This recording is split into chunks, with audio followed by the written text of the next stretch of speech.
سب سے پہلے میں سوال کرنا چاہوں گا، اور آج کل ہمارے یہاں علمی حلقوں میں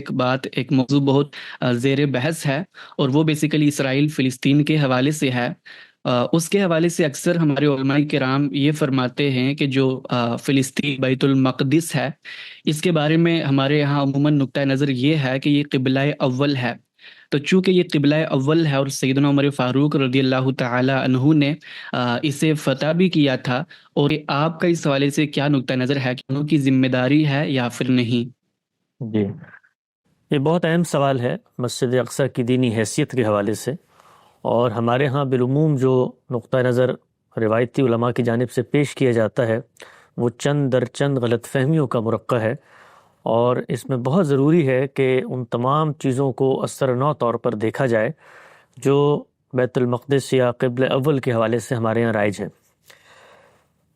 بطور مسلمان جب بھی کوئی بات ہمیں کسی دینی حوالے یا ریفرنس سے کی جائے گی تو سب سے پہلی ذمہ داری جو دین کے طلباء کی ہے، محققین کی ہے، وہ یہ ہے کہ وہ اس بات کی اصل کو دریافت کریں، اوریجن آف نالج کا مشاہدہ کریں، اور یہ دیکھیں کہ اگر کوئی بات دینیاتی پس منظر میں کہی جا رہی ہے تو خود جو مذہب کا معلوم لٹریچر سورسز ماخذ موجود ہیں وہ اس چیز کو کیسے بیان کرتی ہیں، یا اس کے ہاں اگر یہ پہلو زیر بحث آیا ہے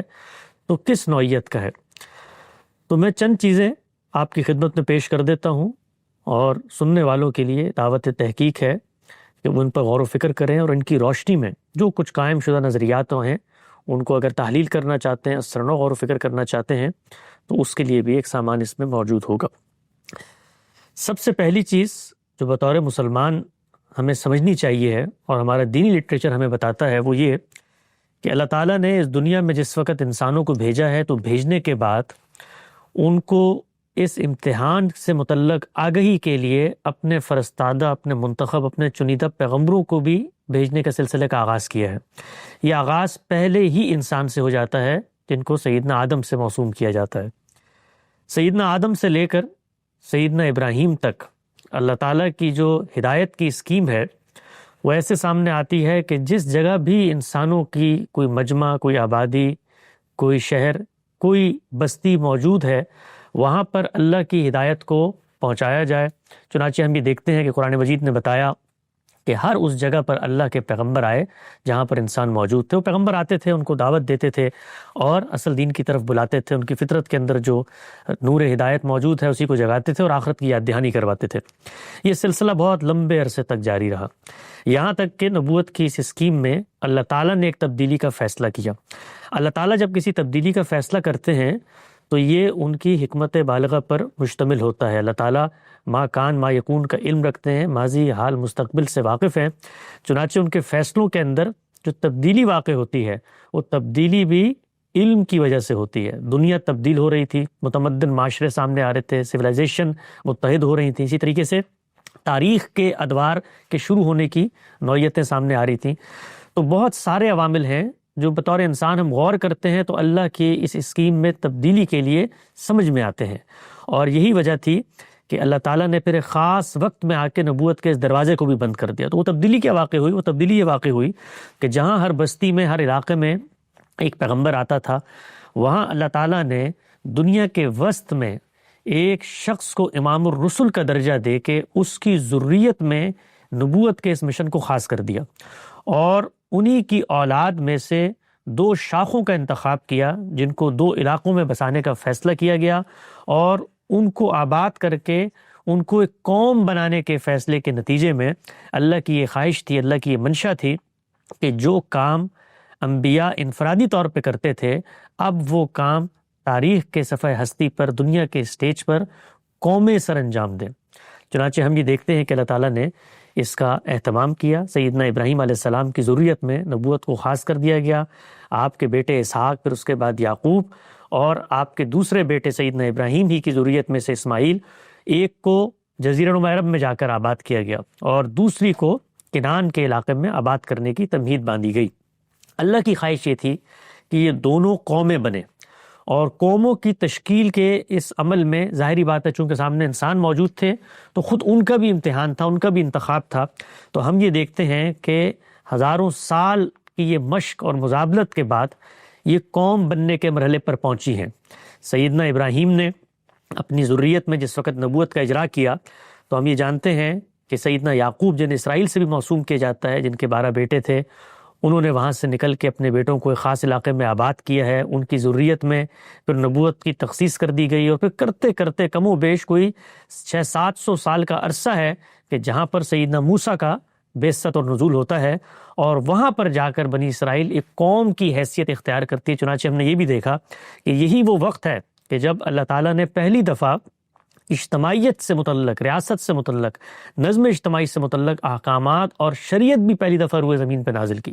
اس سے پہلے جو کچھ ہو رہا تھا وہ انفرادی احکام تھے، لیکن جب ایک قوم تشکیل کے اس مقام پر پہنچ گئی تو پھر اللہ تعالیٰ نے ان کو شریعت سے بھی مزین فرمایا اور باقاعدہ قانون دیا۔ مقصود اس کا کیا تھا؟ مقصود اس کا یہ تھا کہ دنیا کے وسط میں، دنیا کے دل میں 2 ایسی قومیں موجود رہیں جو انبیاء کے سلسلے کی تکمیل کے باوجود خدا کی وہ شہادت لوگوں تک پہنچاتی رہیں۔ چنانچہ آپ یہ جانتے ہیں کہ سیدنا ابراہیم نے اپنے دوسرے بیٹے سیدنا اسماعیل کو جا کر جزیرہ نما عرب میں آباد کیا، اور وہاں پر جو پہلی معبد تھی، عبادت گاہ تھی، اسی کو اثرنو طور پہ تعمیر کیا، اس کی بنیادوں کو دوبارہ سے اٹھایا، اور دونوں جگہ پر اپنے دونوں فرزندان کو یہ وصیت کی کہ ان جگہوں کو اللہ کے لیے خاص رکھنا ہے۔ اس قوم کو شہادت کے منصب پر فائز کرنے کے عمل میں ذمہ داریوں کی نوعیت اگرچہ ابتدا میں مختلف تھی۔ ہم یہ جانتے ہیں کہ سیدنا اسماعیل کو جب یہاں پر آباد کیا گیا تو ان کو جو ذمہ داری دی گئی وہ معبد کو آباد رکھنے کی تھی۔ وہاں پر نماز پڑھنے والے، سجدہ کرنے والے، رکوع کرنے والے، اعتکاف کرنے والوں کے لیے مسجد کو پاکیزہ رکھنا، مسجد کا اہتمام اپنے زیر نگی جاری رکھنا، یہ تھی۔ اور جو پہلی قوم تھی جس کو کنعان کے علاقے میں آباد کیا، ان کو اس وقت شہادت کے منصب پر فائز کیا گیا کہ تم نے پوری دنیا میں خدا تعالیٰ کی اس اسکیم کی منادی کر کے کھڑے ہو جانا ہے۔ جب اللہ تعالیٰ نے ان کو وہاں پر آباد کیا تو ہم یہ جانتے ہیں کہ اس زمانے میں جس وقت کہیں پر سلطنت وجود پذیر ہوتی تھی تو یہ ایسا نہیں ہو سکتا تھا کہ گرد و پیش کی ریاستیں اس طاقت کر کے اس کا خاتمہ نہ کر دیں۔ ہم یہ جانتے ہیں کہ اس زمانے میں غلبہ، تغلب، اسی طریقے سے حملہ آور ہو کے لوگ سلطنتوں کی توسیع بھی کرتے تھے، ان پر قبضہ بھی کرتے تھے، ان پر حملہ آور بھی ہو جاتے تھے۔ چنانچہ اللہ تعالیٰ نے جس وقت بنی اسرائیل کو یہاں پر آباد ہونے کا حکم دیا تو ساتھ ہی یہ بتا دیا کہ یہاں پر جو موجود آبادیاں ہیں گرد و پیش کے اندر، سلطنتیں کہیے یا لوگوں کے اہتمام میں چلنے والی ریاستیں کہیے، ان کا بھی تم نے خاتمہ کرنا ہے۔ چنانچہ اگر آپ بائبل میں کتاب استثناء کا مطالعہ کریں تو وہاں پر باقاعدہ ان اقوام کے نام آئے ہیں کہ جہاں پر سیدنا موسیٰ نے جس وقت ان کو آباد کیا ہے تو اس وقت ان پر یہ لازم کیا کہ ان کو وہاں سے نکالنا ہے، ان کے ساتھ کوئی تعلق نہیں رکھنا، اپنی اصل پر قائم رہنا ہے۔ چنانچہ وہاں پر کنانی قوم ہے، اسی طرح سے اموری قوم ہے، اسی طرح سے ہتی قوم ہے، ان سب کو وہاں سے نکالنے کا فیصلہ کیا گیا۔ تو ہوا کیا؟ ہوا یہ کہ 2 سلطنتیں ہیں دنیا کے وسط میں، جہاں پر اللہ نے ایک قوم کو لا کر بٹھا دیا ہے۔ اس قوم کی وہی ذمہ داری ہے جو انبیاء کی ذمہ داری تھی، شہادت علی الناس کی، اور ان کے گرد و پیش کے جو علاقے ہیں ان کو خالی کرا لیا گیا، کہا یہ میراث کی سرزمین ہے، یہاں پر اب کوئی آباد نہیں ہو سکتا۔ اور اس کی علت اور وجہ کیا تھی؟ علت اور وجہ یہ تھی کہ کوئی آگے بڑھ کر خدا کے ان مراکز کے خاتمے کا نعوذ باللہ قصد یا ارادہ نہ کرے۔ یہ خدا کی اسکیم تھی۔ اس اسکیم کے تحت پے در پہ انبیاء آئے، قوم کی تشکیل کے ان مراحل سے انہیں گزارا، ان کو جو ان کا اصل منصب تھا اسے یاد کروایا۔ لیکن جس طرح دنیا کے ہر قوم میں، انسانوں میں سرکشی، تمرد، استکبار پیدا ہوتا ہے، یہی معاملہ قوم کے ساتھ بھی ہوا۔ چنانچہ بنی اسرائیل نے اللہ نے جو منصب اور جو ذمہ داری انہیں دی تھی اسی کو اپنی برتری اور فضیلت کا باعث سمجھ لیا، یہاں تک کہ پھر اللہ تعالیٰ نے اس قوم میں آخری تمام حجت کے لیے سیدنا مسیح کو نازل فرمایا، اور سیدنا مسیح کے ذریعے اسی قوم کو جس نے دنیا پر شہادت دینی تھی، آخری درجے میں ان کی غیر معمولی پیدائش، معجزات کا ظہور اور ان کی پیشن گوئیاں، سب کچھ کو اس درجے میں لا کے واضح کر دیا کہ یہ آخری موقع ہے اس قوم کے لیے کہ جس کو شہادت کے درجے پہ فائز کیا گیا تھا کہ وہ لوٹ آئے اور لوٹ کے اللہ کے اسی مشن میں دوبارہ سے گامزن ہو جائے۔ لیکن ہم نے یہ دیکھا کہ ان لوگوں نے، اس بدبخت قوم نے، اسی آخری رسول کے قتل کا اعادہ کر لیا کہ جو ان کو ان کی اصل سے جوڑنے کے لیے آیا تھا۔ اگر آپ سیدنا مسیح کے پورے لٹریچر کا مطالعہ کریں تو وہ ہر جگہ یہ کہتے ہیں کہ میں تورات کو منسوخ کرنے نہیں آیا، میں تو انہی جو بکھری ہوئی بھیڑیں ہیں ان کو واپس لینے کے لیے آیا ہوں، خدا کے اسی مشن کے ساتھ جوڑنے کے لیے آیا ہوں۔ لیکن ہم نے یہ دیکھا کہ انہوں نے سیدنا عیسیٰ علیہ السلام کا، مسیح علیہ السلام کا ناحق قتل کرنے کی کوشش کی۔ اللہ تعالیٰ کی ایک خاص اسکیم ہوتی ہے کہ وہ پیغمبروں کی اہانت اس طرح برداشت نہیں کرتے، چنانچہ قرآن مجید نے بتایا کہ ان کو اوپر اٹھا لیا گیا۔ تو یہ اس سرزمین کی دینی حیثیت تھی، یہ وہ علاقہ تھا جہاں پر اللہ تعالیٰ ایک قوم کو آباد کر کے شہادت کے منصب پر فائز کر کے دنیا تک کی پیغام پہنچانا چاہتے تھے۔ اور آپ یہ بھی دیکھیے کہ اس زمانے کا جو عرف اور تمدن تھا اس کی رعایت سے یہ سارے معاملات ہو رہے تھے۔ چنانچہ ایک موقع پہ جب بنی اسرائیل نے خود اس چیز کا تقاضا کیا کہ جو دنیا میں گرد و پیش میں شرک کا دورہ نظر آتا ہے، تو وہاں پر تو بادشاہ آتے ہیں، ہمارے یہاں پیغمبر آتے ہیں، دعوت دے کے چلے جاتے ہیں، تو ہمیں بھی بادشاہت عطا کی جائے۔ تو اللہ تعالیٰ نے خود، ہمیں بائبل بتاتی ہے کہ بتایا انہیں کہ اس بادشاہت کے کیا نقصانات ہیں، یہ تمہاری عورتوں کو لونڈیاں بنائے گا، یہ تمہارے یہاں کشت و خون کے بازار گرم کرے گا، تمہاری فصلیں لے اڑے گا۔ لیکن ان کی درخواست تھی، تو یہاں تک اسکیم کو تبدیل کیا کہ انبیاء کی بعثت کا یہ سلسلہ بادشاہت کے انسٹیٹیوشن کے ذریعے تحت شروع کر دیا۔ چنانچہ ہم نے دیکھا سیدنا داؤد اور سلیمان جیسے بڑے بادشاہ انہی میں پیدا ہوئے، اور جب ان میں پیدا ہوئے تو ان کا جو یہ مشن تھا، اس مشن کی وقتاً فوقتاً توسیع بھی ہوتی رہی۔ چنانچہ ہم یہ دیکھتے ہیں کہ یہاں پر اسی علاقے میں بیٹھ کر سیدنا سلیمان جو ہیں وہ ملکہ بلقیس کو وہاں پر خط لکھتے ہیں، جو کہ وہاں سے 2000 میل کے فاصلے پہ یمن کے علاقے میں آباد ہے، اور ان کو تسلیم و انقیاد پر آمادہ کرتے ہیں کہ وہ آئیں اور اس شہادت کے منصب پر جو قوم فائز ہے اس کے آگے سر تسلیم خم کریں۔ اگرچہ وہ یمن جو ہے وہ حرم کے زیادہ قریب تھا، مکہ جنوب و عرب کے زیادہ قریب تھا، لیکن اس قوم کو یہ ذمہ داری اس وقت تک نہیں دی گئی تھی، اس کو صرف یہ ذمہ داری دی گئی تھی کہ معبد کو آباد رکھنا ہے۔ تو میں عرض کر رہا تھا کہ سیدنا مسیح کے ناحق قتل کی کوشش کے بعد اللہ تعالیٰ نے اس قوم کو اس ذمہ داری سے معزول کر دیا، اور معزول کر کے سیدنا ابراہیم ہی کی ذریت کی دوسری شاخ بنی اسماعیل، جس کو جزیرہ نما عرب میں آباد کیا گیا تھا، وہاں پر ایک پیغمبر کی بعثت کا فیصلہ کیا، اور اس پیغمبر کو شہادت کے اس منصب پر فائز کر کے ایک نئی امت کی تاسیس کی ذمہ داری تفویض کی گئی۔ چنانچہ جو کچھ اس علاقے کے ساتھ پہلے خدا کا معاملہ تھا، اس سرزمین کی ایک خصوصی حیثیت تھی، اس سرزمین کے ساتھ اللہ کا ایک خصوصی قانون تھا، اور وہ قانون اگر آپ پڑھنا چاہیں تو تورات میں اس قدر پامال مضمون کی صورت میں بیان ہوا ہے کہ کوئی شخص اس کو پڑھے تو حیران و پریشان رہ جائے گا۔ گویا اللہ تعالیٰ نے پہلے اس سرزمین کو، جو کنعان کی سرزمین ہے، جو فلسطین کی سرزمین ہے، وہاں پر اپنی حکومت کا اعلان کر دیا تھا۔ گویا وہاں پر حقیقی بادشاہت، حقیقی حکمرانی خدا تعالیٰ کی قائم تھی۔ اس کو تورات بیان کرتی ہے کہ میں تمہاری گلیوں میں تمہارے ساتھ چلتا ہوں، کوئی جنبی، کوئی ناپاک اس سرزمین پہ رہ نہیں سکتا تھا جب تک وہ پاک نہ ہو کر آ جائے۔ اسی طریقے سے وہ جرائم جو عام معمولی جرائم سمجھے جاتے ہیں، اس پر اللہ تعالیٰ نے قتل تک کی سزائیں مقرر کر دی تھی، والدین کی نافرمانی ہو یا زنا کی نوعیت کے جرم ہو۔ اتنا سخت معاملہ تھا۔ وجہ کیا تھی؟ وجہ یہ تھی کہ وہ خدا کی حکومت تھی، اور خدا نے گویا اپنے فرستادہ نمائندوں کے ذریعے دنیا میں پیغام پہنچانا تھا۔ تو یہ جو پورا کا پورا اللہ کی اسکیم کا تعلق تھا اس سرزمین، اس قوم، اس خطے کے ساتھ، اس کے مکمل خاتمے کا اعلان کر دیا۔ اور خاتمے کا اعلان بھی آپ دیکھیے ایسے کیا کہ اللہ تعالیٰ نے جس وقت سیدنا مسیح کی تکذیب کے جرم میں اس قوم پر عذاب کا فیصلہ کیا، تو جو گرد و پیش کی سلطنتوں میں باجبروت بادشاہ تھے ان کو وہاں پر حملہ آور کروا دیا۔ یعنی اللہ تعالیٰ حملہ آور تو وہ دنیا کی اسکیم کے تحت ہوئے، لیکن خدا تعالیٰ نے بتایا کہ یہ میرے بندے تھے جو بڑی شدید قوت رکھتے تھے، اولی باسن شدید، یہ آئے اور حملہ آور ہو گئے۔ گویا اپنی ہی سرزمین جس کی حفاظت خدا تعالیٰ ایسے کر رہا تھا کہ کوئی وہاں پر بھی نہیں مار سکتا تھا، وہاں پر پردے اٹھا دیے، دروازے کھول دیے، اور اذن دے دیا کہ اب جاؤ اور ان کی اینٹ سے اینٹ بجا دو۔ چنانچہ ہم یہ جانتے ہیں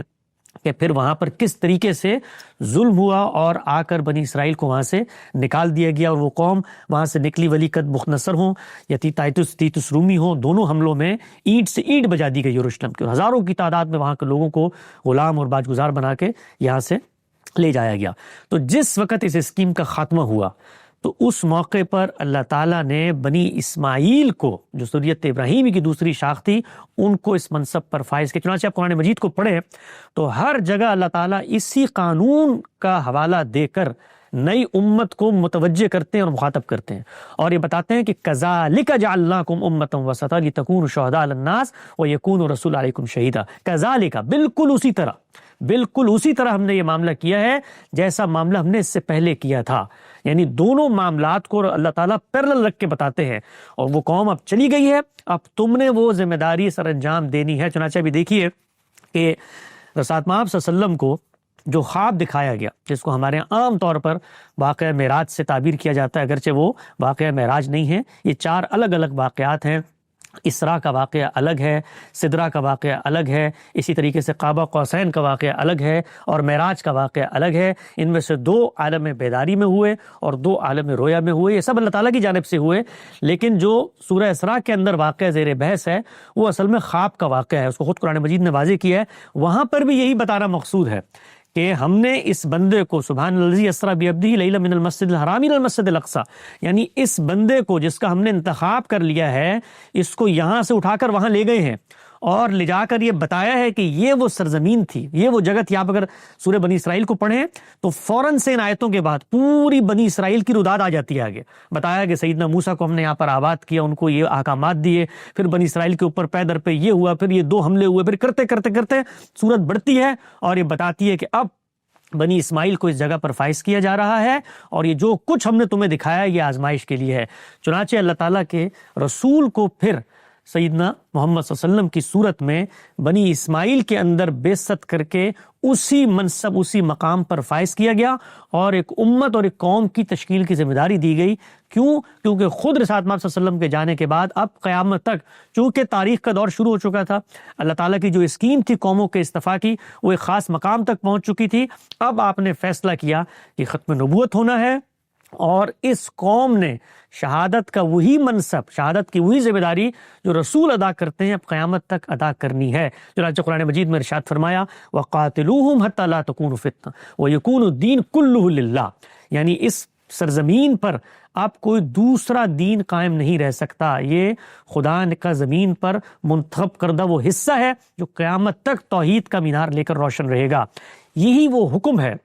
جس کی ایک فرع، جس کی ایک کلورنی کے طور پہ رسول پاک صلی اللہ علیہ وسلم نے ارشاد فرمایا اور دنیا سے رخصت ہوتے ہوئے اپنی آخری وصیت دی کہ میری یہ خواہش ہے کہ لَأَخْرِجَنَّ الْيَهُودَ وَالنَّصَارَى مِنْ جَزِيرَةِ الْعَرَبِ، اور فرمایا لا تجتمع دینان فی جزیرۃ العرب، اس جزیرہ نما عرب میں کوئی یہودی، کوئی مسیحی باقی نہیں رہنا چاہیے۔ یہ اللہ کی منتخب سرزمین ہے، یہاں پر صرف ایک معبد قائم ہوگا، ایک ہی دین کے رہنے والے مستقل شہریت اپنا سکیں گے اور وہی یہاں پر حکومت کریں گے۔ یہ اللہ تعالیٰ کے پیغمبر نے اہتمام کیا۔ خود آپ کی زندگی میں آپ نے اپنے مخاطبین پر اتمام حجت کیا، ان پر عذاب آیا، اللہ تعالیٰ نے اس کے نتیجے میں آپ کو وہاں پر اقتدار عطا کیا، اس اقتدار کے بعد آپ کی وہاں پر حکومت قائم ہو گئی۔ لیکن یہ جو گرد و پیش کی سلطنتیں تھیں، ان پر طاقت چونکہ قوم نے کرنی تھی، اور اس کا تعلق قوم کے اجتماعی شعور سے بھی تھا اور طاقت سے بھی تھا۔ چنانچہ رسول پاک صلی اللہ علیہ وسلم نے اپنی زندگی میں بالکل اسی طریقے سے جیسے کنعان کے گرد و پیش کی سلطنتوں کو میراث کے اس علاقے میں شامل کر لیا گیا تاکہ کوئی شخص کل آ کے اس معبد پر حملہ آور نہ ہو سکے، خدا کی سرزمین کو جو منتخب ہو چکی ہے اس کو چھیڑ چھاڑ نہ کر سکے۔ یہی فیصلہ اللہ تعالیٰ کے آخری پیغمبر نے بھی کیا۔ چنانچہ انہوں نے خطوط لکھے، ہم یہ جانتے ہیں کہ انہوں نے ایران کے اندر خطوط لکھے جو اس زمانے میں فارس کی سلطنت تھی، انہوں نے جو روما کی سلطنت تھی، بازنطینی سلطنت جس کو کہا جاتا ہے، ان کو لکھی، انہوں نے مصر کے اندر مقوقس تھا ان کو لکھی، ہرقل کو، قیصر کو، ان سب کو خطوط لکھ کے تسلیم و انقیاد پر آمادہ کیا اور فرمایا اسلم تسلم، میں خدا کا منتخب چنیدہ پیغمبر ہوں، تم اسلام لے آؤ، ایمان قبول کر لو ورنہ تمہارا دنیا سے خاتمہ ہو جائے گا، سلامتی چاہتے ہو تو ایمان کے ساتھ مشروط ہے۔ تو یہ کام کر کے اللہ کے پیغمبر رخصت ہو گئے، اور رخصت ہونے کے بعد انہوں نے اپنی جماعت، اپنے صحابہ کی یہ ذمہ داری لگائی جو شہادت کے منصب پر فائز تھے کہ اب گرد و پیش کی ان سلطنتوں کا قبضہ بھی تم نے حاصل کرنا ہے۔ چنانچہ پھر ہم نے یہ دیکھا کہ صحابہ اکرام نے اقدام کیا، وہ قادسیہ کے میدان میں اقدامات ہوں یا وہ جو اس زمانے میں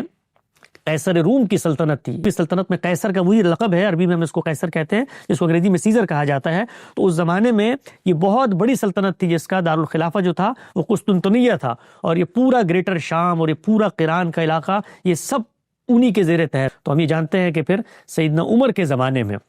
یہ معاملہ ہوا، یہ فیصلہ ہوا، اور یہ فیصلہ کرنے کے بعد وہاں پر باقاعدہ مسلمانوں کی حکومت قائم کر دی گئی۔ اس چیز کو ذہن میں رکھیں، ذہن میں رکھتے ہوئے یہ دیکھیے کہ جس وقت سیدنا عمر نے یروشلم کا قبضہ حاصل کیا ہے، کیونکہ پیچھے طاقت ہو رہی تھی، 2-3 دفعہ مارکے ہو چکے تھے سردوں پر، اور اس کے بعد پرامن طور پہ شہر کی چابیاں سیدنا عمر کے حوالے کر دی گئیں۔ جس وقت سیدنا عمر یہاں پر تشریف لائے ہیں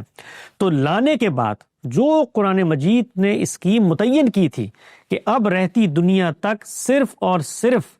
جزیرہ نما عرب کی وہ حیثیت ہے جو اللہ کی سلطنت اور اللہ کی مملکت کی حیثیت سے بحال ہے، اسی کو بحال رکھنا ہے۔ اور یہ گرد و پیش کے علاقے ایک علت کی بنیاد پہ حاصل کیے گئے ہیں کہ یہاں پر کوئی منظم مشرکانہ حکومتیں قائم ہو کے جزیرہ نما عرب پر طاقت نہ کر سکیں۔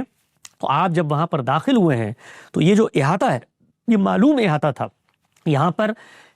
ہیکل سلیمانی کے آثار و نشانیاں موجود تھیں جن کو مسیحیوں نے آ کر اس طریقے سے قائم نہیں رہنے دیا۔ اور سیدنا عمر جس وقت یہاں داخل ہوئے ہیں تو داخل ہونے کے بعد انہوں نے کوئی دعویٰ نہیں کیا، کوئی اس طرح کا مطالبہ نہیں کیا کہ یہ سرزمین جو ہے یہ تو کوئی مقدس سرزمین ہے، اس کے اندر ایک خاص طرح کی مسجد کی ہم تعمیر کریں گے اور یہ ہمارا قبلہ اول ہوگا اور اس کو معبد کی حیثیت حاصل ہوگی۔ کوئی اس طرح کا مطالبہ نہیں کیا، بلکہ انہوں نے اسی احاطے کے ایک کونے میں جا کر، نماز کا وقت تھا تو وہاں پر کچرے کے ڈھیر لگے تھے، اس کی صفائی کروا کے وہاں پر نماز ادا کی، اور نماز ادا کرنے کے بعد جو وہاں پر مسیحی موجود تھے ان کے ساتھ معاہدہ کیا، اور وہ معاہدہ مسیحیوں کی مطالبے اور رعایت پر یہ تھا کہ یہاں پر یہود کو دوبارہ آپ نے آباد ہونے نہیں دینا، کیونکہ یہ ہماری بھی مقدس سرزمین ہے اور یہاں پر وہ یہ ظلم کر کے جا چکے ہیں کہ آخری خدا کے منتخب جو رسول تھے ان کا انہوں نے قتل کر دیا ہے، لہٰذا ان کی یہاں پر واپسی نہیں ہونی چاہیے۔ ان کے مطالبے پر سیدنا عمر نے یہ ان سے معاہدہ کیا۔ یہ معاہدہ کوئی دینی یا اخلاقی یا قانونی طور پر مذہب کی طرف سے پابندی کے نتیجے میں نہیں تھا، بلکہ جس وقت آپ کسی جگہ کو فتح کر لیتے ہیں تو وہاں پر فاتح اور مفتوح کے درمیان جو باہمی اتفاق سے معاہدہ ہوتا ہے، اس کی نوعیت اور حیثیت ہوئی تھی۔ چنانچہ آپ تاریخ میں پڑھیے، یہ شق بھی مسیحیوں نے پیش کی، یعنی سیدنا عمر کی جانب سے پیش نہیں کی گئی، مسیحیوں نے پیش کی کہ ہم یہ چاہتے ہیں کہ یہاں پر یہودی نہ آئیں، ہم آپ کے باج گزار بن کے رہیں گے، یہاں پر آپ کی سلطنت اور حکومت قائم رہے گی۔ چنانچہ وہ جو احاطہ تھا، اس کو عام طور پہ مسجد اقصیٰ سے تعبیر کر دیا جاتا ہے، مسجد عبادت کی جگہ کو کہا جاتا ہے، اور وہ پورا کا پورا علاقہ اصل میں وہی عبادت کی جگہ تھی۔ اس میں اصل بنیاد کیا تھی وہ کسی کو نہیں پتا، چنانچہ وہاں پر ہم یہ جانتے ہیں کہ مسلمانوں ہی نے اپنے اندازے اور تخمینے سے ایک گنبد، جس کو ٹیمپل آف دی ماؤنٹ کہا جاتا ہے، گنبد یہ جو صخرہ ہے جو آپ کو یہ گولڈن سا نظر آتا ہے، اس کی تعمیر کر دی، اور کونے پر ایک چھوٹی سی مسجد ہے جو اموی خلیفہ مروان نے بنائی تھی، اس کو مسجد عمر سے موسوم کیا جاتا ہے۔ تو وہاں پر پھر مسلمان آتے گئے اور وہاں پر نمازیں بھی پڑھتے ہیں اور اپنے تقدیس کا اس کے ساتھ تعلق کا اظہار بھی کرتے ہیں۔ لیکن اس خطے، اس جگہ، اس عرض سے جو دینی حیثیت تھی اس کا مکمل طور پہ خاتمہ ہو چکا ہے۔ اگر یہ پوری کی پوری بحث جو میں نے ابھی کی ہے قابل فہم ہے تو پھر سوال یہ پیدا ہوتا ہے کہ جو مسلمانوں کے اندر رائج نقطہ نظر ہے کہ یہ ہمارا قبلہ اول تھا اور اس کے بارے میں رسالت مآب صلی اللہ علیہ وسلم نے پیشن گوئیاں کی ہیں اور اس کا جو قبضہ ہے وہ قیامت تک ہمارے ہاتھ میں رہنا چاہیے، اس کی بنیاد کیا ہے؟ تو اس کے اندر اگر آپ اتریں تو آپ پر یہ واضح ہوگا کہ جس وقت اللہ تعالیٰ نے نئی امت کی تاسیس کا فیصلہ کیا ہے تو اس موقع پر مختلف پہلوؤں سے یہ جو پرانی مملکت تھی، کنعان کی سلطنت یا ارض مقدسہ یا بیت المقدس، یہ زیر بحث آئی ہے۔ جب یہ زیر بحث آئی ہے تو اس نے کچھ غلط فہمیوں کو پیدا کرنے کی بنیاد ڈالی ہے۔ مثال کے طور پہ جس وقت اللہ کے پیغمبر نے نبوت کا دعویٰ کیا اور اپنے مخاطبین کو یہ کہا کہ اب یہ ہے قبلہ، یہ ہے جگہ، یہ ہے مرکز، یہ ہے نئی امت کی تاسیس اور اس کی علامت، یہاں سے اب خدا کا پیغام پھوٹے گا، تو جو اس زمانے میں لوگ موجود تھے، یہود موجود تھے کہ جو اس سلسلے کو صدیوں سے کاٹنے پر آمادہ تھے، جنہوں نے ذبیح کون کے معاملے میں بھی سیدنا اسماعیل کی حیثیت کو تسلیم نہیں کیا تھا اور وہ ان کو اپنی ضروریت ہی سے نہیں مانتے تھے، تو اس باطنی مخاصمت کے پس منظر میں انہوں نے رسول اللہ کی اس دعوت کا انکار کیا۔ جب انکار کیا تو خود رسول اللہ کی جو قوم ہے اس کی آزمائش کے لیے، اس کو پرکھنے کے لیے کہ کون سا شخص ہے کہ جو اللہ تعالیٰ کے اس مشن میں صدق دل سے خدا کے پیغمبر کے ساتھ کھڑا ہوا ہے، اس کے یہاں کوئی قومی برتری یا تفوق کا جذبہ نہیں ہے کہ ہم بنی اسماعیل تھے، ہمارا انتخاب ہو گیا۔ جو مرض بنی اسرائیل میں پیدا ہو چکا تھا، اللہ تعالیٰ نے آزمانے کے لیے خود ان مسلمانوں کو یہ حکم دیا کہ یہ جو ہم تاسیس کرتے ہیں، یہ جو ہم استفاع کرتے ہیں، یہ کوئی تمہاری اختصاصی صلاحیت یا خصوصیت کی بنیاد پر نہیں ہوتا، یہ ہمارا انتخاب ہوتا ہے اور یہ بمنزلہ ذمہ داری ہوتا ہے۔ چنانچہ اپنے دل میں کبھی یہ بات مت لے کر آنا کہ پہلے وہ خدا کی منتخب قوم تھی اور اب ہم منتخب ہو گئے۔ چنانچہ آج کے بعد سے وہ جو قبلہ تھا، ہم یہ جانتے ہیں کہ بنی اسرائیل میں جس وقت لوگ نماز پڑھتے تھے تو اسی جگہ کو قبلہ قرار دیا، تو بنی اسماعیل کو کہا یہ قبلہ تھا، اپنے منہ پھیرو اور اس کی طرف منہ کر کے نماز پڑھنا شروع کر دو، تاکہ ہم یہ آزما سکیں کہ تمہارے دل میں اپنے اس علاقے، اپنی اس قوم اور اپنے اس پیغمبر کی عصبیت اور عظمت اور برتری کا جذبہ ہے، یا خدا کے سامنے خوشنودی، خدا کے سامنے جھکنے کا جذبہ ہے۔ چنانچہ رسول اللہ صلی اللہ علیہ وسلم جس وقت مدینہ تشریف لائے ہیں تو وہاں پر آپ کو تحویل قبلہ کا حکم دیا گیا۔ ہم سب یہ جانتے ہیں کہ قبلہ ہمیشہ سے اور خدا کا ولین معبد و مرکز ہمیشہ سے خانہ کعبہ ہی رہا، وہی تو قرآن مجید نے واضح کر دیا کہ یہ سب سے پہلے تعمیر کیا گیا تھا۔ لیکن جس وقت ہجرت کے بعد مسلمانوں کو یہ حکم دیا گیا کہ اب تم نے منہ ادھر کر کے نماز پڑھنی ہے تاکہ ہم آزما سکیں کہ اس وقت تاسیس تو تمہاری ہو چکی ہے لیکن منہ تمہارا اس طرف ہے کہ تم یہ مانو کہ وہاں پر بھی خدا کے پیغمبر آئے تھے اور تمہارے اندر کوئی تعصب نہیں ہے، کوئی نفاق نہیں ہے۔ چنانچہ ہم جانتے ہیں کہ کئی مہینوں تک مسلمانوں نے وہاں جب منہ کر کے نماز پڑھی تو پھر اس کے بعد اللہ تعالیٰ نے اس فیصلے کو لوٹایا۔ جس وقت آزمائش پوری ہو گئی، خود قرآن مجید نے بتایا کہ یہ آزمائش کے لیے ہم نے کیا تھا، تو کہا کہ اب شطر المسجد الحرام اپنا منہ کر لو۔ تو جب یہ کرنے کا کہا گیا تو اس سے بعض لوگوں نے ہمارے علم میں یہ غلط فہمی پیدا کر دی،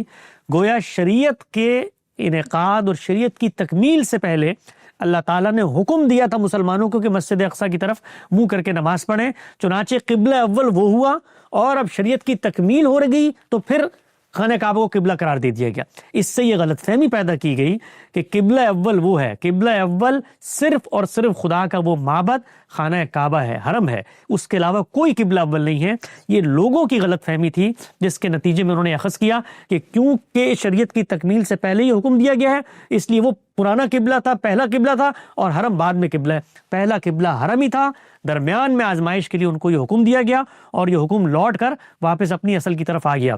اسی طریقے سے جس آتما صلی اللہ علیہ وسلم سے منسوب بعض روایات ہیں جن میں یہ کہا گیا ہے کہ اگر اس وقت دنیا میں لوگ قصد کریں کہ کسی مسجد کی طرف جانے کا تو وہ تین ہی مساجدیں ہوں گی، وہ تین ہی معبد ہوں گے جو خدا کے قائم کردہ ہیں، وہ مسجد حرام ہے، وہ مسجد اقصیٰ ہے، وہ مسجد نبوی ہے۔ ان تین کے بارے میں آپ نے یہ ہدایت فرمائی کہ شد رحال اگر ہوگا، اگر جانا ہوگا کسی دینی قصد اور مقصد سے تو اس کی طرف جایا جائے گا۔ یہ چیز بالکل بدیہی ہے، اس کے اندر کوئی اختلاف نہیں ہے، کیونکہ اللہ تعالیٰ کی انتخاب کا یہ معاملہ ہوتا ہے کہ جس جگہ کو انبیاء کی سرزمین خدا نے ہزاروں سال تک قرار دیا اور وہاں پر خدا کی عبادت ہوتی رہی، اس کی ایک برکت، اس کی ایک رحمت، اس کی ایک فضیلت اپنی جگہ پہ مسلم ہے۔ خود قرآن مجید نے بتایا الذی بارکنا حولہ، اس سرزمین کو اللہ تعالیٰ کی خاص رحمت اور شفقت کا ایک طرح کا احاطہ کیا ہوا تھا یہ جگہ۔ تو اس نسبت سے، اس رعایت سے رسول اللہ صلی اللہ علیہ وسلم نے فرمایا کہ ان جگہوں پر اگر کوئی زیارت کی غرض سے جاتا ہے تو اللہ تعالیٰ اس کو بے مثل اجر دیں گے۔ اگرچہ بعض روایتوں میں آیا ہے کہ 1000 نمازوں کا اجر ملے گا اس طریقے کا، وہ روایتیں سند کے معیارات پہ پوری نہیں اترتی، لیکن اگر وہ روایتیں ثابت بھی ہوں تب بھی ان کا ایک محل ہے، ان کا ایک مقام ہے۔ ان روایتوں سے ان جگہوں کی جو خصوصی دینی حیثیت ہے وہ آپ سے قائم نہیں ہو جاتی، اس کے لیے الگ سے آپ کو دلائل لا کر دینے پڑیں گے، الگ سے بتانا پڑے گا کہ جو مسجد اقصیٰ ہے اس کی وہی دینی حیثیت آج بھی برقرار ہے جو دینی حیثیت مثال کے طور پہ مسجد حرام کو حاصل ہو گئی ہے۔ چنانچہ اب اگر مسلمانوں کو طاقت ملنے کے بعد یہ جو گرد و پیش کے علاقے تھے ان کو حاصل کرنے کی رسول اللہ صلی اللہ علیہ وسلم نے تلقین کی، تو یہ تلقین بوجہ علت تھی تاکہ حرم مکی محفوظ رہے۔ اگر یہ علت آج بھی پائی جاتی ہے، ہمیں یہ محسوس ہوتا ہے کہ جو جزیرہ نما عرب کے اندر خدا کا یہ معبد اور مرکز قائم ہے، گرد و پیش کی یہ سلطنتیں اس پہ طاقت کر کے حملہ آور ہو سکتی ہیں، تو پھر بنی اسماعیل کی بدرجہ اولا اور تمام مسلم امہ کی بدرجہ تابع کی حیثیت سے یہ دینی ذمہ داری بنتی ہے کہ وہ اس سلطنت کو محفوظ کریں، لیکن یہ محفوظ کرنے کا عمل ان کی سیاسی قوت اور طاقت پر منحصر ہے۔ اللہ تعالیٰ کا براہ راست حکم نہیں ہے کہ یہ لازماً تم نے کرنا ہے، جب سیاسی قوت اور طاقت ہوگی تو یہ کام آپ سے آپ ہو جائے گا۔ چنانچہ اس وقت اگر اس سلطنت میں کسی دوسرے مذہب کے ماننے والے لوگ آباد ہیں، جیسے کہ یہود آباد ہیں، تو ان کو وہاں پر آباد ہونے اور کرنے اور وہاں پر ان کا اگر وہ دوبارہ سے کوئی معبد تعمیر کرنا چاہتے ہیں جہاں پر وہ عبادت کرنا چاہتے ہیں، دین اسلام کو کوئی اعتراض نہیں ہے۔ اور یہ بڑی خوشائند بات تھی کہ چونکہ اس سرزمین سے تمام ہی جو الہامی مذاہب ہیں ان کا ایک تعلق ہے، تو اس کو دنیا کے عرف اور قانون نے ایک انٹرنیشنل سٹی کا درجہ دے دیا، جہاں پر سب لوگ آ کر اپنے پس منظر میں اپنے جو تعلق ہے اس کا اظہار کریں، تو یہ بڑی خوشائند بات تھی۔ لیکن اگر یہ بات اس طرح سے قائم نہیں بھی رہتی، تب بھی مسلمانوں کی یہ کوئی دینی ذمہ داری نہیں ہے کہ انہوں نے مسجد اقصیٰ کا یہ جو احاطہ ہے اس کو واگزار کروا کے اپنے قبضے میں لینا ہے۔ قبضے میں لینا تھا سیاسی مصلحت کے تحت، نہ کہ دینی مصلحت کے تحت۔ یہ اس پورے باب میں میری آراء ہیں، یہ آراء مختلف مفکرین نے پیش کی، ان کا خلاصہ میں نے آپ کے سامنے رکھ دیا ہے۔ اور اگر آپ اس پس منظر میں ہمارے علم کا جائزہ لیں گے پوری باتیں جاننے کے بعد، یہ واقعہ ہے کہ اس طریقے سے اللہ تعالیٰ کے ہاں ذریت ابراہیم کے پس منظر میں یہ قوموں کے اصطفاء کا عمل، یہ انتخاب، اس کے بعد امت کی تاسیس، یہ ہماری امت کے علم میں اس طرح ڈسٹنکشن کے ساتھ بیان نہیں ہوا۔ لیکن اگر آپ یہ گفتگو سننے کے بعد پیچھے مڑ کے جائیں گے اور دیکھنے کی کوشش کریں گے، تو آپ کو ہماری جو امت کی علمی معلوم روایت ہے اس میں ایسے آثار و شواہد ملنا شروع ہو جائیں گے کہ یہی اصل بات تھی، یہی بات ہے جو بڑے علماء بھی بیان کرنے کی کوشش کر رہے ہیں، اگرچہ جس طریقے سے فکر فراہی کے علماء نے اس کو ڈسٹنکٹ کر کے تورات اور قرآن مجید کی روشنی میں ایک قانون اور خدا کی سنت کے طور پر مبرہن کر کے بتا دیا ہے، اس طرح سے نظر نہیں آتا۔ لیکن آپ شاہ ولی اللہ کو پڑھیں، آپ مثال کے طور پہ ابن عبد البر کو پڑھیں، آپ شاطبی کو پڑھیں، وہ سب بھی اسی پس منظر میں بہت ساری باتیں کریں۔ مثال شاہ ولی اللہ کو آپ پڑھیں، وہ بتائیں گے کہ یہ جو بنی اسماعیل کو جہاں پر آباد کیا ہے، یہ جو حجاز کی سلطنت ہے، اس کو تجرد للاسلام، اس کو خاص کر لیا گیا اسلام کے لیے۔ تو ہمارا علم بھی اس کی تخصیص کرتا ہے، لیکن یہ پورا کا پورا عمل اپنے بام عروج پر پہنچا ہے جس وقت فکر فراہی کے علماء نے اس خدا کی سنت اور اسکیم کو متعین کر کے بتایا ہے، اور مسلمانوں کی ذمہ داری بھی بیان کی ہے کہ اب انہوں نے معاملات کو کیسے دیکھنا ہے۔